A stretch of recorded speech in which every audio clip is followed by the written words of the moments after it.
Ito ang inyong lingkod na nagbabalik upang magbigay ng mga balitang walang bias at pawang katotohanan lamang. Ito ang Bayang Pinas. Ang isyong ito ay naging usap-usapan sa buong bansa at iba't ibang social media platforms. Lumabas ang panibagong kontrobersya matapos ang mga alegasyon na nag-uugnay kay Senadora Riza Hontiveros sa umano'y iligal na paggamit ng pondo ng PhilHealth. Ayon sa mga ulat, milyong-milyong piso mula sa pondo ng ahensya ang di umano'y naisentabi para sa mga hindi malinaw na transaksyon na nagdudulot ng galit mula sa publiko. Bagamat hindi pa malinaw ang mga detalye, ilang whistleblower ang nagsabing may papel ang senadora sa mga usaping may kinalaman sa pag-aproba ng budget na nauwi umano sa maling paggamit ng pondo. Ang isyu ay nagdulot ng panibagong hamon para sa PhilHealth na sa kasalukuyang iniimbestigahan dahil sa mga anomalya nitong nakaraan. Samantala, maring itinanggi naman ni Hontiveros sa mga aligasyon at iginiit na isa itong paninirya laban sa kanya. Ayon sa kanyang kampo, wala siyang kinalaman sa isyong ito at handa siyang makipagtulungan sa anumang investigasyon upang patunayan ang kanyang pagiging inosente. Ang isyong ito ay nagdagdag ng tensyon sa politika lalo na't nananatili ang panawagan ng publiko na linisin ang PhilHealth mula sa korupsyon. Maraming sektor ang humihiling ng masusing pag-audit at mas mahigpit na regulasyon upang masiguro na ang pondo ng bayan ay mapupunta sa tamang layunin. Habang patuloy ang investigasyon, ang mga mamamayan ay umaasa na ang tunay na responsable ay mananagot sa batas. Well, para nga sa kabuang detalye at impormasyon ay panoorin na lamang natin ang buong video. At salamat na rin sa ating mga solid viewers sa walang sawang pagsuporta. At kung bago ka pa lamang sa ating channel ay syempre, huwag kakalimutang mag-subscribe, pindutin ang notification bell at piliin na rin ang all upang lagi kang maging updated sa mga balitang bago, totoo at walang bias dito sa channel ng Bayan, ang Bayang Pinas. Huwag din pong kakalimutang mag-iwan ng like at i-share ang ating mga videos. Muli po mga kaibigan, ako po ay malugog or talaga po ay nagpapasalamat sa inyong walang sawang pagsuporta at sa pagbabalita or pagsama sa akin sa pagbabalita ng mga tama, walang bias at ng katotohanan.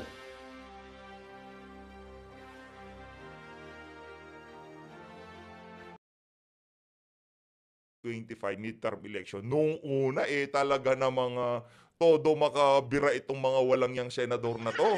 Nauna pa ho yang si Senator Parinig, si Senator Amy Marcos, tatanggalin 'yan. Dadagdagan ng budget ni BP. 'Di ba? Anong nangyari? Nanatili na 733 million ang budget ng BP at hindi ho nila natanggal ang akap. Uubra kayo ay tambaluslos. Pagka pinasok kayo sa tiyan ni Tambaluslos, talaga namang mayayari kayo. Heto na nga mga kababayan, meron hong sumasakay sa issue ng akap. Sinasabi ko naman ho sa inyo mga kababayan, malayo pa lang, ngayong mga panahon na to, malayo pa lang, yung mga politikong manggagamit, yung mga politikong sumasakay sa issue, naaamoy na ho natin yung mga yan. At isa, yang si Lacson sa sumasakay sa issue ng AKAP para mapag-usapan ng kanyang pangalan ngayong mga panahon na to. Huwag ho kayong magpaloko. Tandaan nyo ho mga kababayan, yung isang kapalpakan dyan sa Senado, yung New Senate Building kung tawagin. Yan ho ang promotor, yung mama na yan. Napakarami hong problema ng ating bansa ngayong mga panahon na to. Uunahin mo pa talaga yung tahanan ng mga walang yang crocodile dyan sa Senado. Anak ng toka. Eto mga kababayan, siyempre, alangan namang hindi siya sumali sa eksena, di ba? Papel din ho ito kumbaga, mahilig ho siyang naglulundagan, ika nga ni Kong Marcoleta. Mang-akap, to embrace, naku po, to embrace.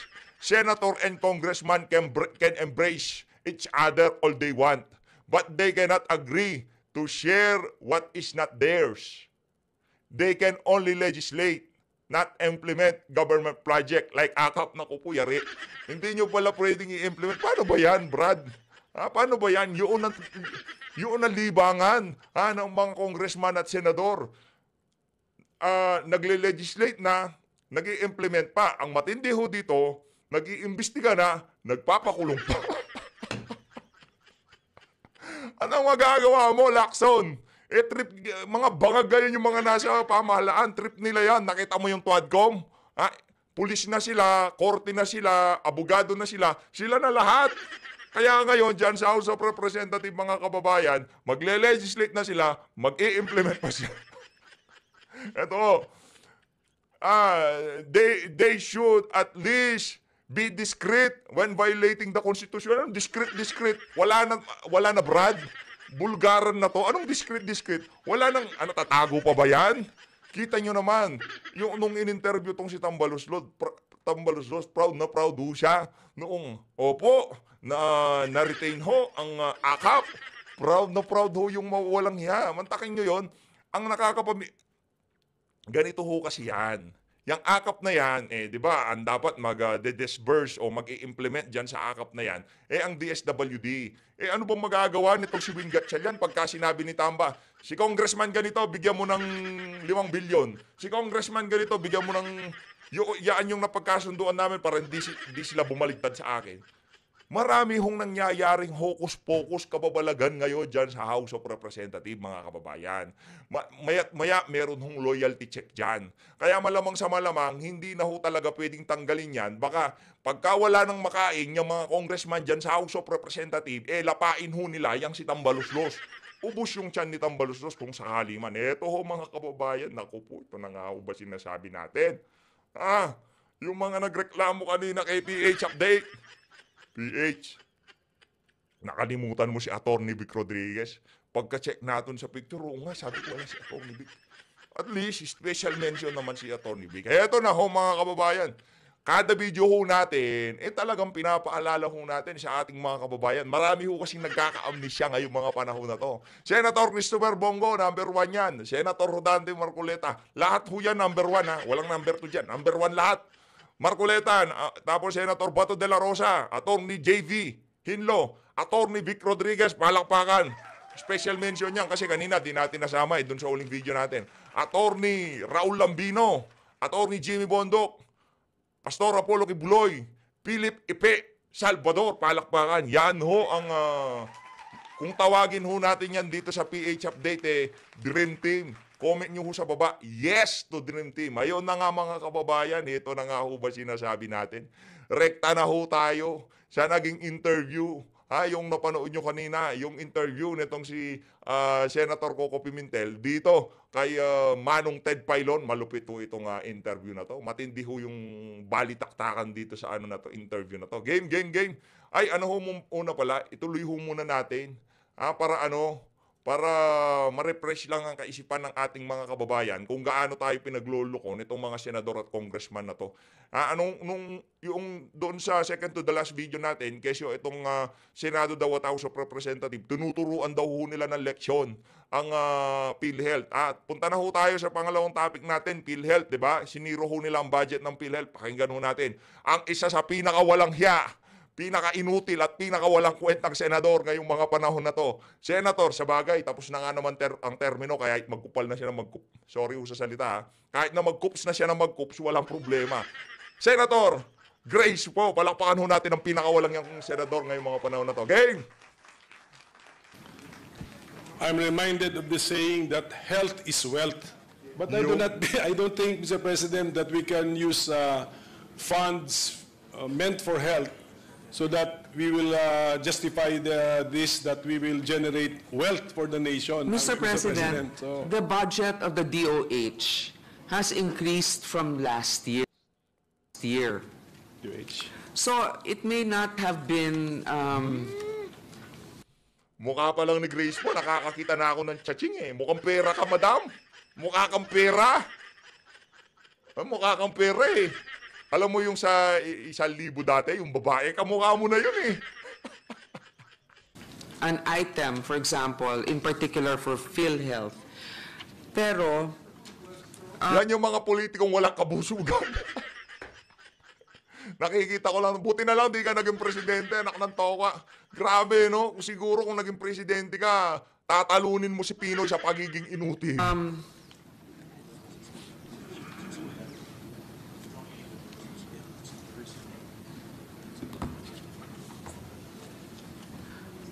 meron naman pong increase na nangyari dito sa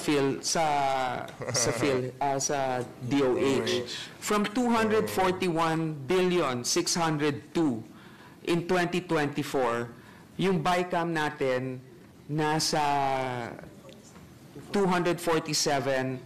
923. So we are, of course, health is wealth. That's very important. But also, Pambihira ho talaga tong itong si Senator Grace po. Kung health is well, bakit nyo siniro yung budget ng PhilHealth? Di ho ba kayo nahihiya niyan? Dahil ho ba napag-usapan, nabuisit yung amo mong si Tambaluslos dahil maraming nagalit ng mga kababayan natin sa paglipat-lipat ng pondo ng PhilHealth. Ngayon, para ma-justify nyo yung mga kabalbalan nyo na palipat-lipat ng pondo, binawasan nyo para maipakita nyo sa bayan ng Pilipino, naku, maraming surplus na pera yung PhilHealth. Di nga nila kailangan ng pondo. health, the financial situation of our country, the economy, and wealth-generating initiatives are important so that we can support social protection initiatives such as the health sector. Sige, mag-digress po tayo muna sa health sector. Pero napansin ko po na ang ating final amount sa Department of Health is 247.9 billion pesos sa BICAM report, mas mababa by 25.7 billion pesos from the GAB, 273.7 billion pesos. So, binawasan pa rin natin ang DOH. And then, ang ating parang Ano kasi, Senator kailangan ho nila yung mga pera na yan para nga ho sa susunod na election. Pag nga naman yung mga pondo galing sa PhilHealth, galing sa DOH, hindi yung maganda yun. Dapat ho yung pera makikita nilang magbibigay yung mga aso ni Tambaluslos. ang ating pampalubag loob lang ay yung level, nung binawasan na, yung ending amount is still higher than the 2024 GAE amount. Is that- Yes, Mr. President. But why did we reduce it, Mr. President, by 25.7 billion pesos, which is a very significant amount also, Mr. President? Well, Mr. President, there are certain agencies that we also supported. Like, for example, the Department of Agrarian Reform, we had given them an increase for their budget. We also had given the state universities and colleges an increase in their budget. The DICT, we've also given them an increase. The Department of National Defense also has an increase. So, Mr. President, if possible, we would like to increase all, but then also because of the substantial budget allocation of other departments, we also made sure that departments that are also crucial have a respectable amount that they can operate with. So, pwede ba nating masabi na itong 74.4 billion pesos ng PhilHealth na ziniro natin ay binigay sa ibang mga ahensya ng gobyerno na sa tingin natin ng ating committee na mas nangangailangan o mas deserving ng amount, at masasabi ba natin na hindi directly health-related yung napuntahan ng 74.4 billion pesos na yon, Mr. President? Mr. President, hindi sa masasabi nating more deserving, more in need, perhaps, yes. and then also Meron pa ho bang mas nangangailangan? Tandaan ho natin Ito kasi ang hindi ko alam. Naiintindihan naman ho nila kaso nagtatanga-tangahan sila. Sino ho bang gumagamit ng PhilHealth? Karamihan ho dyan, kami ang gumagamit ng PhilHealth. Kasi kayo mayayaman kayo, meron kayong separadong healthcare, meron kayong mga health insurance kung tawagin. Ngayon, paano nyo nasabi na mas yung pondo na para sa PhilHealth, linagak nyo para doon sa mga ibang ahensya na sa tingin nyo in need ng pondo? Mga kababayan, ang mga kababayan nating talagang pumipila sa PhilHealth o nagte-take advantage ng mga pinipisyo sa PhilHealth, yun ho talagang mga walang-wala. Ngayon, bali ang nangyari dito, kinuhanan nyo ng pondo yung mga kababayan natin na umaasa lang dyan sa PhilHealth, yung mga walang-wala. Di ba? Hindi mo natin maintindihan yung logic. Ilinagay nyo dito sa pondo, ilinagay nyo yung pondo, ilinagay nyo sa ibang departamento na sa tingin nyo mga nangangailangan. Yung mga ordinaryong Pilipino na walang health health insurance na kagaya nyo, na milyon-milyon ang nakukuha, pagka atsingin lang ng isa, meron ng 1 milyon, wala akong ganon yung mga ordinaryong Pilipino. Kaya wag kayong wag kayong magsabi na dinagak doon sa mga ehensya na mas nangangailangan. Ito na ho, nakikita ko lang tong si Senator Grace po, medyo naaalibadbaran tayo. Lipat na ho tayo dito kay Manong Ted Filon.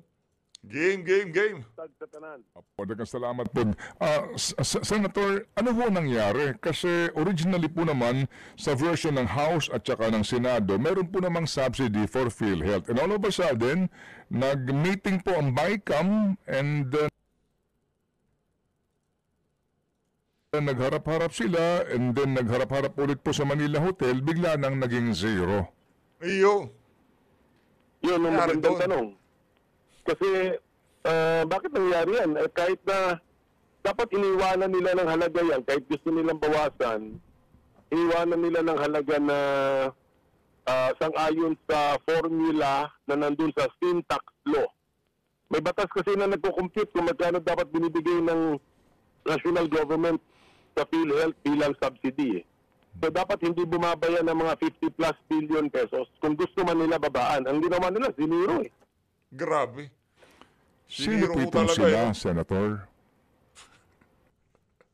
Sa sobrang pagkadismaya nitong alam mo, naiintindihan ko kasi nitong si Manong Ted na ang ang mga parokyano ng PhilHealth, yung mga kababayan ho nating naghihikaho sa buhay. Alam ho nitong si Manong Ted at alam din nitong si Senator Coco Pimentel at alam din na ho ng mga senador yan. At hindi ho natin maintindihan bakit ho nila siniro dahil maingay sa media. Dahil maraming mga medical organization o medical group ang nagsalita doon sa paglipat ng pondo ng PhilHealth ng administrasyon na to. Kaya napag-initan ng PhilHealth ngayon, siniro yung budget. Kesyo gusto nilang i-justify yung pagkuha ng pera dyan sa PhilHealth. Anak ng toko, mali naman ho ata yan. Ginagawa ho nilang bobo yung mga sumusubaybay sa mga kaganapan na to sa ating bansa. Sa totoo lang, ginagawa ho tayong tanga nitong mga nitong mga senador at congressman na to. Yung tipong siniro out namin yan. Alam nyo bakit? Nakita nyo yun? Linipat nga namin yung napakalaking pondo kasi may pera sila. 'Di ba? Ngayon, bakit pa nila kailangan? Meron pa nga silang nakatabing pondo dyan. Di nila kailangan, ilipat na lang natin sa ibang mga ahensya. Ganun ho sila Yung mga nag-working group, yung mga technical working group, baliwala naman yung naging panel to panel eh. Kasi nagkaroon ng proposal, yan sa technical working group, ganun din. Hindi pinag-usapan ng maaga at saka hindi pinag-usapan ng nakalantad na yun pala ang balak nilang gawin. Senator, ang sabi po ng ilang senador, pati ang sponsor po nito, bilang ang word na ginamit ay leksyon sa PhilHealth. Ano po yung masasabi doon? Pwede naman, binigyan na namin ng leksyon ng PhilHealth sa katakot-takot na sermon na inabot ng PhilHealth sa Senado. As para sa Senado lang yung masasagot ko. As para sa pagdating sa Senado, committee hearing pa lang, katakot-takot na lecture at saka rekomendasyon na ang binibigay sa PhilHealth. Pagdating sa budget hearing, ganun din. Pinagsabihan na sila paulit-ulit. At ang sagot naman ng PhilHealth sa amin, opo, naririnig namin ang mga ideas ninyo, ginagawa na rin namin yun. So katulad ng isang idea ko na mag-extend kayo ng dental services. I-cover ninyo ang mga bisita sa dentista, pag-ayos ng ngipin. At sabi nila, gagawin na namin yun. So dadami na yung services na ibibigay nila, i-cover nila yung case rates, tapos taasan pa ninyo yung halaga ng case rates para kunyari 600,000 yung billing, ang binibigay ng PhilHealth 20,000 lamang. So taasan ninyo kasi covered naman yun eh. So sinabi nila, gagawin namin at sabi nga nila, alos dinoble na nila, 190% na nga ang increase eh. So tapos ang isa pang idea namin, bababaan na namin yung contribution ng mga mamamayan, yung mga direct contributor, ibababa na natin yung percentage. Ngayon ay 5%, ibababa natin sa 3.25%. Grabe, So, ganda, no? meron na tayong mga idea, panukala na ginagawa na ng PhilHealth. So, wrong timing na isisiro sila. Kasi Correct. magkakasabay ngayon yung wala silang cash flow. Tapos, ang anticipated natin, yung cash out nila, lalaki kasi nga, Oh! linakihan na nila yung mga benepisyo at saka dinagdagan pa ng dental services. Gaya nga ng sinabi ko. Naku, problema ho itong mga kababayan. Problema ho itong ano na to, itong mga kaganapan na to, no? Ngayong ang PhilHealth tatalima na doon sa mga ideyang ipinukol sa kanila noong pinatawag sila sa Senado.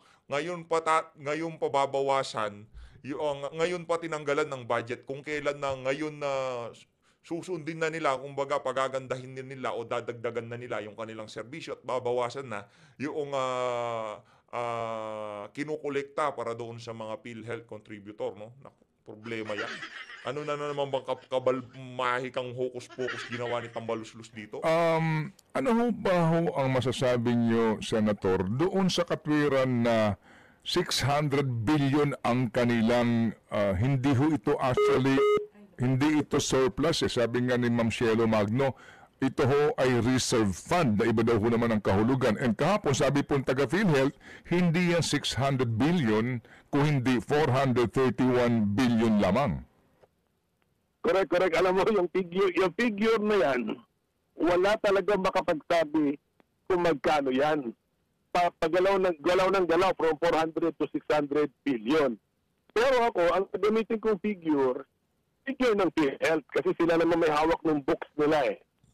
So, let's say meron silang 400 billion pesos. Pero, siyempre meron pang mga, let's say yan ang hawak nila ngayon. Pero siyempre meron pang maniningil sa kanila. Yung mga past services na nabigay nila, sinisingil pa rin po yun. At saka i-examine pa nila yun bago naman nila bayaran.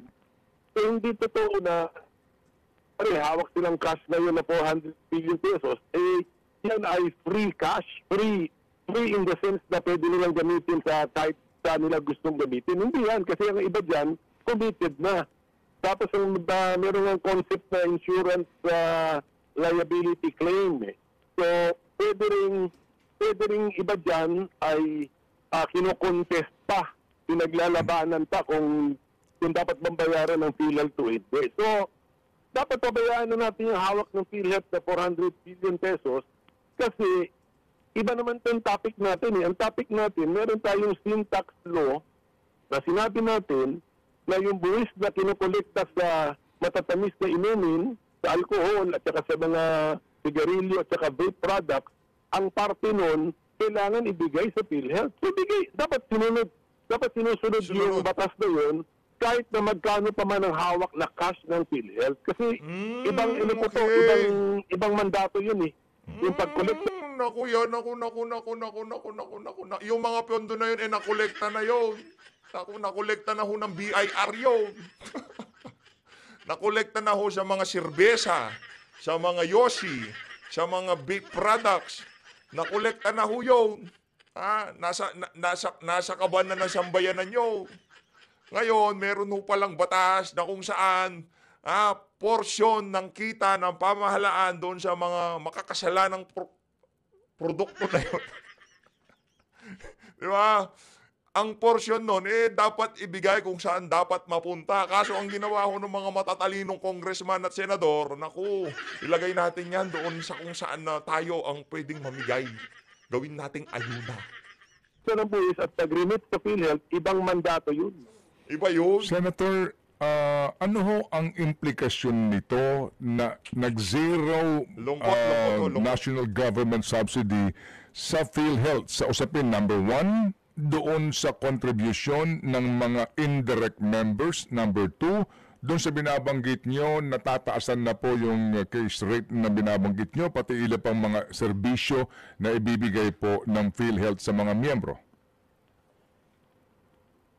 Baka magkabulilyaso tayo kasi I'm sure ang Kongreso hindi naman kami nag-compute din yung actuarial, ang tawag yata diyan actuarial science yung pagko-compute kung kakayanin ba ng fund o hindi. Kaya dapat talaga dapat hindi talaga sa galit dinaan na gusto natin pagalitan ng PhilHealth, isi-zero natin. Dapat close consultation sa PhilHealth.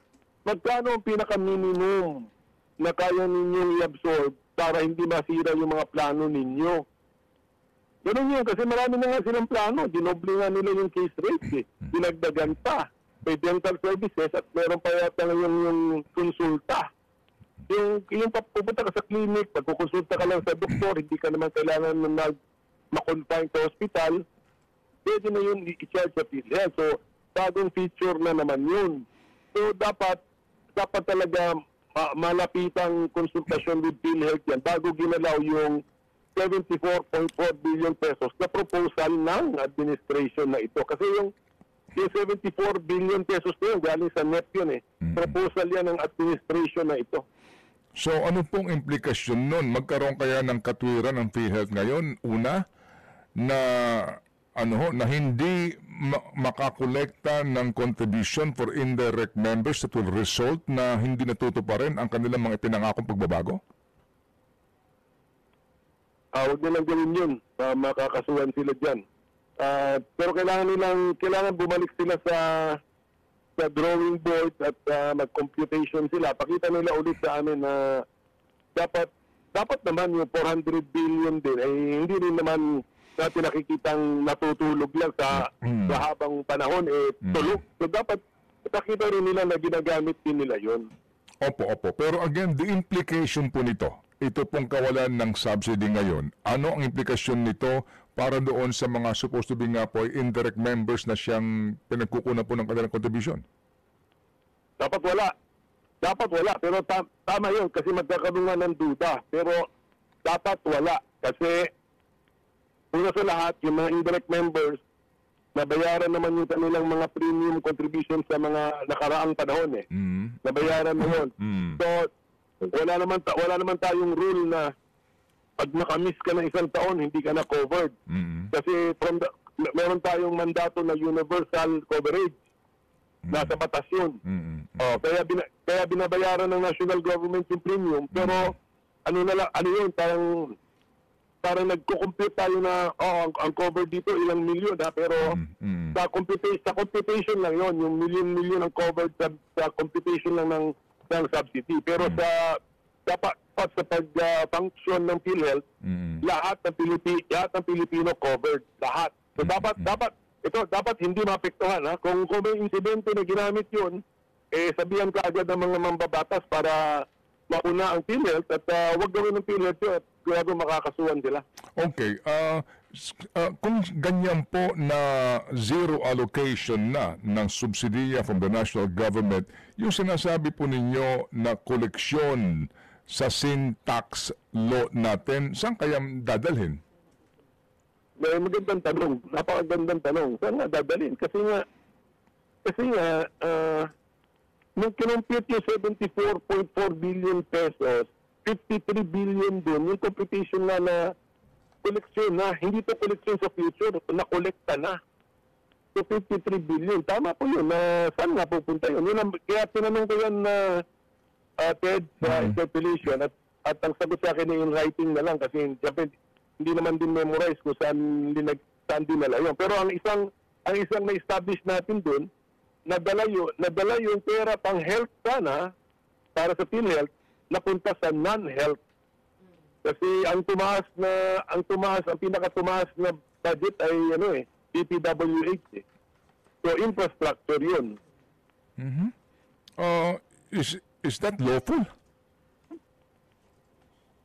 That's a good question. Kaya nga, sinabi ko nga rin sa interpellation ko, we are inviting another case before the Supreme Court, especially from health advocates. Kasi nga, number one, sasabihin nga ng health advocates, may mandato nga to remit. Hindi sinunod. Ziniro pa. Hindi lang sa binawasan, ziniro pa. So, is that, magandang tanong, is can that be done? Kasi dalawang nagbabangga ang batas. Isa about the budget, isa about tax collection and the health and the remittance for health. So yung pangalawa, very specific yung pangalawa actually. Mas para sa akin mas specific law sinasabi mo na ito yung formula para ito yung halaga na ibibigay mo sa PhilHealth. Very specific yun. Kaysa sa budget law na general. Opo, so sir, sa ngayon po na ito ang sitwasyon, pipirmahan ng presidente na po daw ito after the review. May remedyo pa ho ba dito ang presidente? Pag ziniro kasi, I do not kung may remedyo na pwede niyang dagdagan. O kasi ziniro na nga eh. So, wala na po sa tingin ko. Kailangan itanong na sa court kung pwede bang gawin itong ginawa ng Kongreso or ano na talaga. Zero na talaga. Ingay na po ang mga matatamaang mga membro ng PhilHealth o ang mga health advocates. Ayo, Senator, meron pong school of thought, no, na sinasabi na kapag nag-veto dito, itong line item na ito sa budget ang presidente, kumbaga po, binito niya ang provision na ito, nangangahulugan daw po na ang appropriations ng PhilHealth ay magiging yung appropriations ng 2024. Is that possible? Is that, ba ang ano doon? Ang pwedeng mangyari po, sir? Mas malabo yata na theory yun para sa akin kasi zero na, wala ka ng dahilan na i-line item dito kasi nga wala nang gagastusin. Tapos ibibito mo yung line na yun to restore the amount of the past year. Wala sa rules yun. Ang sa rules natin, if we cannot enact a budget, Okay. then the last year's budget is deemed reenacted.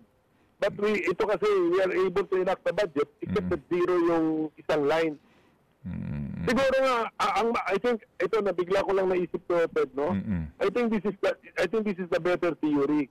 Kaya rin retain pang PhilHealth diyan at binigyan ng halagang zero para lang may bahay siya, pwede siyang lagyan ng presidente in the future kung may savings.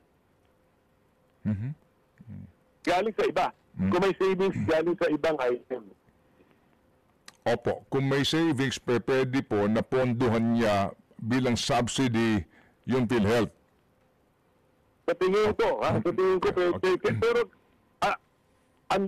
ang ginagawa kasi diyan kadalasan, hindi mo sinisiro para may bahay pa yung, para ang tawag niya may bahay yung yung item. Dapat sana iniwanan namin ng 1 million pesos o 10 million pesos. Dinero, kaya medyo yan ang isang kailangan ko pang magkonsulta sa mga budget experts. Grabe, ano ba naman ho yung di ba? Yung 5 milyon, 10 milyon, compare doon sa bilyon-bilyon pinamimigay nila, kada merong akap o kung ano mga ayuda program ang House of Representatives, di ba? Yung pamimigay nila. Ano ba naman ho yung 10 milyon? Para hindi mapag-usapan, lagyan natin kahit na 20 milyon lang, di ba? Lagyan natin 20 milyon kasi hindi gagawa ng ingay yan. Sa sobrang kabangagan at inuna ang ego, inuna ang kung ano-anong kalokohan ng mga tao dyan sa House of Representatives. Yung angas ho nila nauna, kagaya dito kay VP Sara, 733 million. Diyan naman sa PhilHealth, talagang siniro nila. Wala ho talaga, magkakahindot-hindot ho tayo. Etong usapin na to, hindi pa ho ito matatapos ngayong linggo na to. Sa susunod na linggo, tandaan nyo mga kababayan, ito ho ang pinakamainit na usapin sa social media. Yan ang pagsiro sa budget ng PhilHealth. Sigurado ho yan. Sigurado yan. Alam, yung mga kababayan ho nating umaasa sa PhilHealth, mga lampag ho kayo. Naku. Yan na nga ho ba sinasabi natin, no? Mga lampag ho kayo kailangan dahil yung serbisyo na dapat maihahatid sa inyo ng PhilHealth, baka makompromiso sa ginawa ng mga walang yana yan dyan sa House of Representatives at Senado. Zero ba? Ay pwede mo bang dagdagan? O kaya, sabi nga po ninyo, hindi pa ho ninyo lubusan na aaral, no? Ang mga provision dito po, baka may mga singit na naman special provision kasi kung may koleksyon ang Bureau of Internal Revenue sa excise tax, sa sin taxes na ito, sa sin products, baka naman pag nakolekta yun, ang presidente magmando, ilagay mo yan dyan sa PhilHealth. Is that possible? O maliban na lamang kung may provision ngayon na nakasingit na specific itong sin tax for next year, may mapupuntahan? Ganito kasi, Manong Ted, yung bottom line ng suma total na gastos, parehas, hindi gumalaw yung bottom line. So, ibig sabihin nun, yung kinuha sa PhilHealth na galing sa sin tax collection, kasi collected na yan ay pumunta sa iba. Oo. Ibang